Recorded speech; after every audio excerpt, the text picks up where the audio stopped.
দেশ পুনর্গঠন করাই বিএনপির প্রধান লক্ষ্য, তা বাস্তবায়নে ধানের শীষে ভোট দেওয়ার আহ্বান জানিয়েছেন দলের চেয়ারম্যান তারেক রহমান। দুপুরে খুলনার প্রভাতী স্কুল মাঠে নির্বাচনী জনসভায় বক্তব্য দেন তিনি। তারেক রহমান বলেন, দেশের অর্ধেক জনগোষ্ঠী নারী, তাদের ক্ষমতার বাইরে রেখে উন্নয়ন সম্ভব নয়।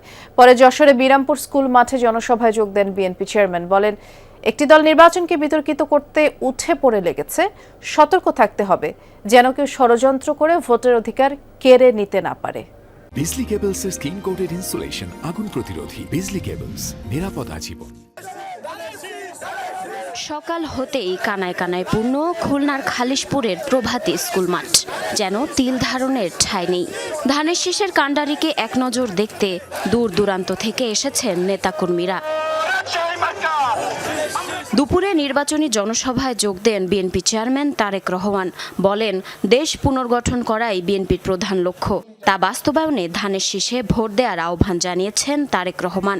একটি রাজনৈতিক দল হিসেবে যেহেতু অতীতে আমাদের রাষ্ট্র পরিচালনার অভিজ্ঞতা বা দায়িত্বে আমরা ছিলাম, একইভাবে ইনশাআল্লাহ আগামী দিনে বাংলাদেশের মানুষের সমর্থনে আল্লাহ তাআলার রহমতে আমরা সরকার গঠন করলে ইনশাআল্লাহ আমাদের প্রথম দায়িত্ব হচ্ছে দেশকে পুনর্গঠন করা।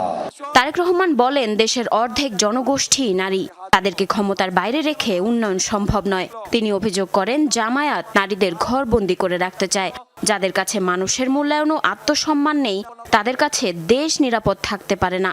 একটি রাজনৈতিক দলের নেতা পরিষ্কারভাবে দুদিন আগে বলেছে যে সকল মহিলা, যে সকল মা বোনেরা কর্মসংস্থানের উদ্দেশ্যে কর্মসংস্থানের জন্য যান, তাদেরকে প্রিয় ভাই বোনেরা, আপনাদের সামনে আমার বলতে রীতিমতন লজ্জা হচ্ছে, এমন একটি শব্দ সে আমাদের সব মা বোনদের জন্য ব্যবহার করেছে যা এই দেশের জন্য একটি কলঙ্ক স্বরূপ।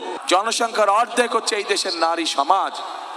এই নারী সমাজকে যদি আমরা পেছনে রেখে যতই পরিকল্পনা গ্রহণ করি না কেন, কোনোভাবেই সম্ভব নয়। খুলনার পর যশোরের বিরামপুর স্কুল মাঠে জনসভায় যোগ দেন বিএনপি চেয়ারম্যান। জনসভায় যশোরের আশপাশের এলাকা থেকে যোগ দেয় বিপুল সংখ্যক মানুষ।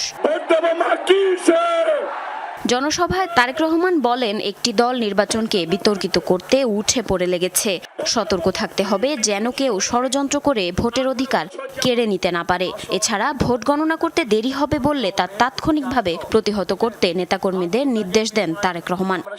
আজ আমাদেরকে সতর্ক হতে হবে, আমাদেরকে সজাগ হতে হবে, চোখ কান খোলা রাখতে হবে যে ওইসব ষড়যন্ত্রীরা কোথায় কোথায় ষড়যন্ত্রের ওত পেতে বসে আছে। যেখানে ওত পেতে বসে থাকবে, সেখানে আপনাকেও আপনার মতন করে জনগণকে সাথে নিয়ে ব্যবস্থা গড়ে তুলতে হবে, যাতে করে তাদের ষড়যন্ত্র কোনোভাবেই ফায়দা না পায়। সমাবেশে তারেক রহমান যশোর, নড়াইল, মাগুরা, ঝিনাইদহ, চুয়াডাঙ্গা, মেহেরপুর ও কুষ্টিয়া এই 7 জেলার বিএনপি প্রার্থীদের পরিচয় করিয়ে দেন। কাজেই জনগণের যদি সমর্থন আমাদের পাশে। জারিন অর্নি, যমুনা নিউজ।